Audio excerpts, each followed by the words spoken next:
ప్రస్తుతం మనం CBJ gold and diamonds showroom దగ్గరికి అయితే రావడం జరిగింది. స్టోర్ మేనేజర్ శ్రీనివాస్ గారు ప్రస్తుతం మనతో ఉన్నారు. ఒకసారి మాట్లాడి చూద్దాం. హలో సార్, నమస్కారం. నమస్కారం. సార్, ఇప్పుడు గడిచిన 24 గంటలు మనం చూసుకుంటే ఆల్మోస్ట్ 9,000 వరకు తగ్గటం జరిగింది. సో ప్రజెంట్ ఎలా ఉంది సార్? ఇంకా తగ్గుముఖం పడచ్చా? 9 వేలు దగ్గర 15,000 తగ్గుతుంది. మనకి చెప్పాలంటే గ్రాముకి 1,500 రూపాయలు బంగారం తగ్గింది. వెండి వచ్చి దగ్గర 1,07,000 దాకా తగ్గింది. ఇది మనం ఎక్స్పెక్ట్ చేసింది సార్. ఎందుకంటే ఎప్పుడైతే మార్కెట్ అంచనాల కన్నా మించి పెరుగుతుందో ఖచ్చితంగా కరెక్షన్ వస్తుంది, భారీ కరెక్షన్ వస్తుంది. ఎందుకంటే స్పాన్ ఆఫ్ డేస్లో పెరిగింది బంగారం ధరలు. స్పాన్ ఆఫ్ అతి తక్కువ టైంలో లక్ష పెరిగింది వెండి. అతి తక్కువ టైంలో గోల్డ్ కూడా దగ్గరగా మనకి 20-30 వేలు పెరిగిపోయింది. సో ఇది ఇంత తక్కువ టైంలో పెరిగింది అంటే ఖచ్చితంగా ఇది వెనక్కి రావాల్సింది. పెరగడం అనేది దానికి ఒక సైంటిఫిక్ మెథడ్ ఉంటుంది. ఆ మెథడ్లో పెరిగింది ఎప్పుడు వెనక్కి తగ్గడం కష్టం. ఇప్పుడు బంగారం ధర 1000 నుంచి 2,000 అవడానికి, 2,000 నుంచి 3,000 అవడానికి అలాగే అలా పెరుగుకుంటూ వచ్చింది చూసారు. ఆ విధానంలోనే పెరుగుతుంది బంగారం. సో అది కాకుండా డ్రాస్టిక్గా పెరిగిన ప్రతిసారి మార్కెట్లో ఏంటంటే ప్రాఫిట్ బుకింగ్ చేసి కరెక్షన్స్ అనేవి కామన్గా న్యాచురల్గా వస్తాయి.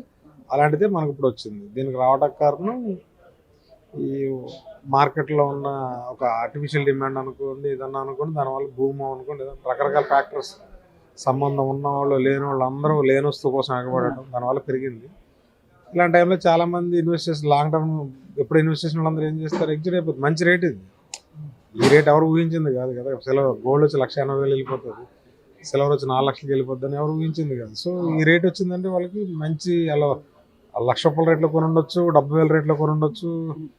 వాళ్ళందరికీ ఇప్పుడు 4 లక్షలు అంటే మంచి రేట్ అది. సో అలాంటి వాళ్ళందరూ ఒక్కసారిగా మార్కెట్ నుంచి ఎగ్జిట్ అయిపోతే దాని తాలూకా డిమాండ్ అంతా కూడా అమ్మకాల ఒత్తిడి వల్ల మార్కెట్ అనేది క్రాష్ అవుతుంది. ప్రస్తుతానికి చాలా భారీగా క్రాష్ అయ్యి వెండి బంగారం ధరలు భారీగా తగ్గినాయి ప్రస్తుతానికి. సరే, ఈ టైంలో తీసుకుంటే బెటరే అంటారా? అంటే ఇంకా తగ్గుముఖం పడచ్చు అంటారా, లేకుంటే పెరగచ్చు అంటారా?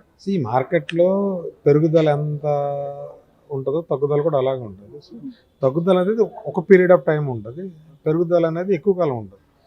సో నేను లాంగ్ టర్మ్ ఫస్ట్ నుంచి మీకు చెప్తుంది, ఇప్పుడు చెప్తుంది, భవిష్యత్తులో చెప్పేది కూడా ఏంటంటే ఈ బంగారం వెండి మెటల్స్ ఏదైనా కానీ షార్ట్ టర్మ్ ఉద్దేశాలతో కొనొద్దు. నాకు ఎవరో చెప్పారు ఇంక నెల 4 లక్షలు అయిపోద్ది అంటే అప్పుడు అమ్మేయచ్చు. 4 లక్షలు అవ్వచ్చు, ఒక నెల 2 లక్షలు కూడా కావచ్చు. సో ఈ మార్కెట్లో ఆ ఛాన్సెస్ ఎక్కువ. అదే లాంగ్ టర్మ్లో ఆ ఛాన్సెస్ చాలా తక్కువ. కొత్తగా ఇప్పుడు మనం ఫస్ట్ నుంచి చెప్తుంది ఏంటంటే బంగారంని కొనండి, తగ్గినప్పుడు ఎక్కువ కొనండి. ఇంకా బంగారం వెండిలు తగ్గుతూ ఉంటే పెరుగుతూ ఉంటాయి. సపోజ్ ఇవాళ ఈ 4 లక్షల రేట్లో 1 కేజీ కొని ఉండొచ్చు, లేదా 1/2 కేజీ కొని ఉండొచ్చు. అరే ఇప్పుడు పడిపోయిందని బాధపడకపోతే ఈ రేట్లో ఇంకో 1/2 కేజీ కొనండి.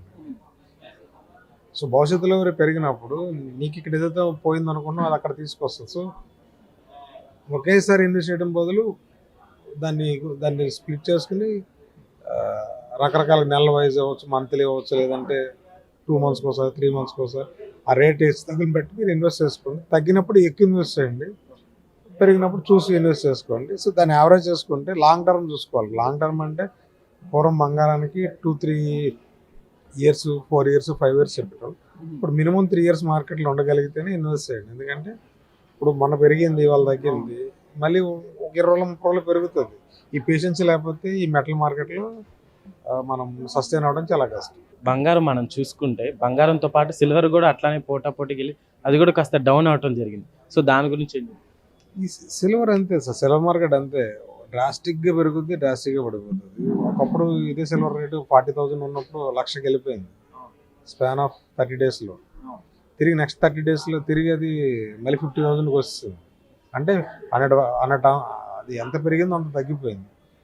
కానీ ఇప్పుడున్న సిల్వర్ రేషియో ప్రకారం మళ్ళీ 70,000 వస్తుంది నేను చెప్పలేను. కానీ అలాంటి 40,000కి వెళ్ళి వాళ్ళ 4 lakhsకి వెళ్ళింది, వాళ్ళు 3 lakhsకి వచ్చింది. మైబీ ఇంకో స్లైట్ కరెక్షన్ ఉందని నేను అనుకుంటున్నాను, ఇంకొక 50,000 కరెక్షన్ ఉందని నేను అనుకుంటున్నాను అంచనా.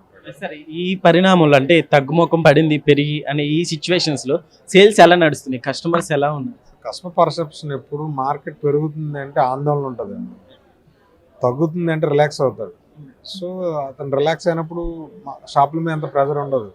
పెరిగినప్పుడే ఆందోళన, కంగారులో కొనడానికో లేకపోతే తెలుసుకోవడానికో పరిగెత్తుకొస్తారు షాప్. సో బంగారం వెండి తగ్గుముఖం పెట్టినాయి కాబట్టి పబ్లిక్లో కొంచెం ఆ మూమెంట్ ఏదైతే ఎక్సైట్మెంట్ ఉంటుందో, మళ్ళీ మనం కొనగలుగుతామా లేదనే ఈ ఫీల్ ఏదైతే ఉంటుందో అది కొంచెం ఆగినట్టే కదా. సో వాళ్ళు కొంచెం రిలాక్స్గా ఎంక్వైరీ చేస్తారు, రిలాక్స్గా వస్తారు. తగ్గినప్పుడు పెరుగుతుంటే మాత్రం కంగారు ఆతృతతో వస్తారు.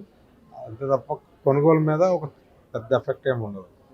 సార్ యాక్చువల్లీ అంటే ఈ పెరుగుతున్న మొన్నటి వరకు ఈ పెరగటం ఎలా అయితే చూసామో, సో అంటే ఇదంతా మార్కెటింగ్ స్ట్రాటజీ అనే టాక్ కూడా నడిచింది సార్. అట్లా ఏమైనా ఉంటుందంటారు మార్కెటింగ్ స్ట్రాటజీ?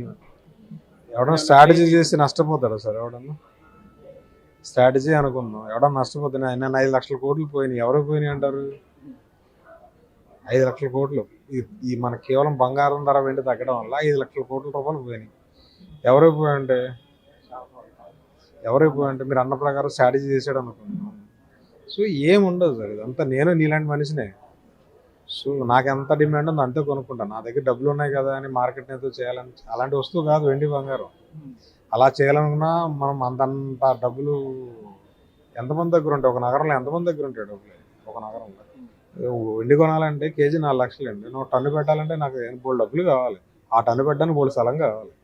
అలా గోల్డ్ పెట్టాలంటే గోల్డ్ మీరు అనుకున్నంత ఈజీగా మార్కెట్లో మనం ఏం చేయలేము. ఎందుకంటే మనం చేసే ప్రతి అడుగుని గవర్నమెంట్ మానిటరింగ్ చేస్తూ ఉంటుంది. సో స్ట్రాటజీలు ఏమి ఉండవు. కాకపోతే ఏంటంటే పబ్లిక్లో ఉన్న డిమాండ్ని ఆ టైంకు 10 రూపాయలు ఎక్కువ సంపాదించుకునే ఆలోచనలు ఉంటాయి తప్ప లేని దానికి క్రియేట్ చేయడం, లేని దానికి బంగారం వెండి నిలవలేము మన ఇండియాలో. ఏం క్రియేట్ చేస్తాం మనం ఎక్కడి నుంచో తెచ్చుకుంటున్నాం. మనం ఏం క్రియేట్ చేయగలంటే ఎక్కడి నుంచి వచ్చేది గవర్నమెంట్ తెలియకుండా నాకు వచ్చేస్తుందా? ఇప్పుడు ఇంకో వ్యక్తికి వచ్చేస్తుందా? గవర్నమెంట్ దగ్గర ప్రతిదీ రికార్డు ఉంటుంది. మనం మాట్లాడుకోవడానికి ఏదైనా మాట్లాడుకోవచ్చు. జిమ్ కంటే హైదరాబాద్లో నేను చేయగలుగుతాను. ప్రపంచం అంతా పెరుగుతుంది. అక్కడ ఎవరు చేస్తారు? అంత ఇన్ఫ్లుయెన్స్ చేయగలుగుతాం మార్కెట్ని. కొన్ని ఎవరో చేశారు అనుకున్నా అది ఆ ప్రపంచం అంతా ఇంపాక్ట్ అవుతుంది. సో అది మన కంట్రోల్లో లేని దాని గురించి మనం ఎక్కువ ఆలోచించడం అనేది కరెక్ట్ కాదు. ఎందుకంటే మన కంట్రోల్లో లేదు. నిజంగా ఉన్నా కూడా మనకు కనిపెట్టలేదు. సార్ ఫైనల్గా ప్రజెంట్ సిల్వర్ గోల్డ్ కాస్ట్ ఎలా ఉంది అంటే ఈ టైంలో కొనుక్కుంటే బెటర్ అని అంటారు? ఏం చెప్తారు? లాంగ్ టర్మ్ ఏ రేట్లో కొన్నా 4 లక్షలు కొన్న కస్టమర్ కూడా భయపడక్కర్లేదు, బాధపడక్కర్లేదు. దాన్ని అలా వదిలేయండి. ఒక 5-6 సంవత్సరాలు వదిలేయండి. అది మీరు పెట్టిన దానికి బెటర్గా రాకపోతే మాట్లాడుకోవచ్చు. సో ఏ రేట్లో కొన్నాయి మెటల్స్ అనేవి మనకి పెద్ద ఇబ్బంది ఏమి ఉండవండి. డొమెస్టిక్ అవసరాలు అంటే మన అవసరాలు కొనుక్కున్న బంగారం మీ అమ్మగారు 10 రూపాయల రేట్లో కొని ఉంటారు, మీరు 1000 రూపాయల రేట్లో కొని ఉంటారు, రేపు మీ పిల్లలు 10,000 రేట్లో కొంటారు. కొన్నది మనం ఎవరికి అమ్మం. సో మన దగ్గర ఆస్తి కింద ఉంటుంది. సో భవిష్యత్తులో చూసుకుంటే దాని తాలూకు వాల్యూ పెరిగే ఉంటుంది. ఎందుకంటే మన దగ్గర మార్కెట్ని పాడు చేసేంత నిల్వలు ఏ దేశంలోనూ లేవు. బంగారం గనులు ఎక్కడా లేవు. సో బంగారం రేట్ పడిపోయే ఛాన్సెస్ చాలా చాలా చాలా తక్కువ. అలాగే వెండి పరిస్థితి కూడా అది. భవిష్యత్తు అవసరాలు సరిపడా వెండి మనకు లభ్యత లేదు, ఎక్కడ దొరకదు, అంత ప్రొడక్షన్ లేదు. సో వెండి బంగారమే కాదు, కాపర్ అవ్వచ్చు, అల్యూమినియం అవ్వచ్చు, ఏదైనా సరే భవిష్యత్ లాంగ్ టర్మ్కి మీకు మంచి లాభాలను ఇస్తాయి. లాంగ్ టర్మ్ అంటే మీరు ఒక 6 నెలలు 3 నెలలు ఇవాళ జనాలు ఎలా తయారంటే వారం రోజులు కూడా లాంగ్ టర్మ్ అనే ఫీలింగ్లో ఉన్నారు. మెటల్స్ రూపంలో లాంగ్ టర్మ్ అంటే మోర్ దాన్ 3 ఇయర్స్. మీరు ఎంత ఎక్కువ కాలం ఆకెళ్తే అంత బెటర్ లాభాలు చూడగలుగుతారు. చిన్న అడ్జస్ట్మెంట్ నా దగ్గర ఎవడే 10 లక్షలు ఉన్నాయి వాళ్ళు కొనేసి దాచేసుకుంటే రేపు అమ్మేసుకుంటే లాభం అంతా రాదు, 10 లక్షలకి ఇచ్చేయచ్చు అంటే ఈ 10 లక్షలు సగం కూడా అయిపోవచ్చు. ఇలాంటి ప్రయోగాలు మార్కెట్లో చేయొచ్చు, చాలా ఇబ్బంది పడతారు.